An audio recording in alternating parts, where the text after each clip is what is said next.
महंगी में का करे अइला समाधि साले। महंगी में का करे अइला समाधि साले।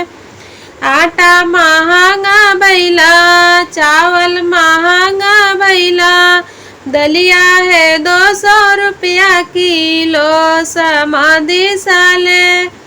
दलिया है 200 रुपया किलो समाधि साले। महंगी में का करे अइला समाधि साले। महंगी में का करे अइला समाधि साले।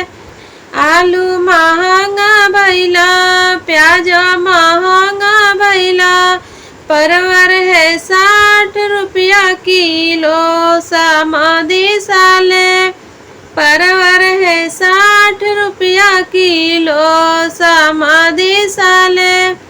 महंगी में का करे अइला समाधि साले। महंगी में का करे अइला समाधि साले। दूध महंगा भइला, दहिया महंगा भइली, दूध महंगा भइला, दही महंगा भइली।